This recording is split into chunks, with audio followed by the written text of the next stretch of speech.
Hello everyone, welcome. I hope you all are doing well. I know I'm a little late. Well, today I'm going to explain the chapter Packing from class ninth, written by Jerome K. Jerome. This chapter is a humorous extract from the novel The Three Men in the Boat, and it describes how a simple task like packing can turn into complete chaos when people are careless, overconfident, and unorganized. The story begins with the narrator Jerome, who proudly says that he will do the packing himself. He feels that he is better at packing than anyone else and believes that no one can do it the way he can.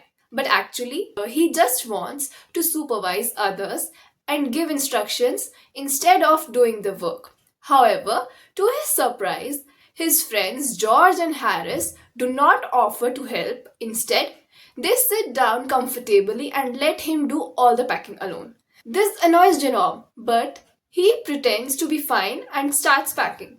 As he begins packing, problem starts immediately. He forgets to pack the boots, so he opens the bag again. Then he suddenly remembers the toothbrush. The toothbrush becomes one of the biggest problems in this chapter because Jerome always forgets it whenever he travels.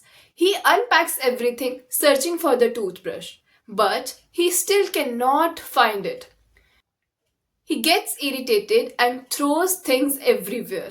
In the end, he realizes that the toothbrush was actually in his pocket the whole time. After this, he repacks everything, but then remembers that he has packed his night shirt at the bottom of the bag. So he has to unpack and repack again. This shows how confused and forgetful he truly was. While Jerome is struggling with the packing, their dog Montmorency enters the scene and makes everything worse. Montmorency is naturally mischievous dog. He believes his duty in life is to get in the way of whatever people are doing. He sits on the items Jerome needs. He walks over the things carefully arranged.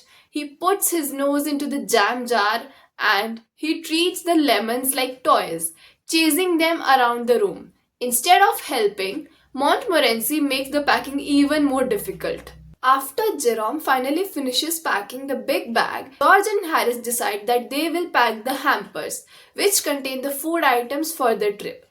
Jerome expects them to do it properly, but the moment they start packing, they create an even bigger mess. They pack things in the wrong places, they break cups, they drop spoons, they spill salt, squash tomatoes, and even sit on the butter without realizing it.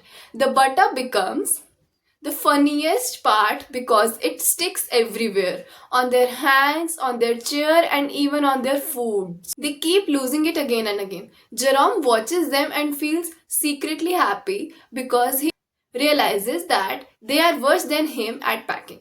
Their struggle shows how careless they are and how they lack attention. While doing even a simple task, Montmorency again adds to the chaos by putting his nose into everything and getting shouted at repeatedly. But he enjoys disturbing them. After all the confusion, unpacking, repacking, breaking things, and scolding the dog, the three friends finally finish packing around 12:50 at night.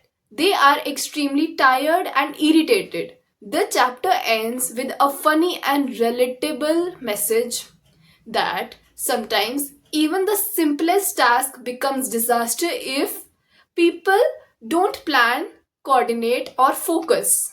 The chapter also shows that overconfidence often leads to mistakes and that humor exists even in daily situations like packing for a trip. Jerome's forgetfulness, George and Harris's clumsiness, and Montmorency's naughty behavior together makes the chapter funny and entertaining. Hope you all understood this chapter clearly. Happy learning.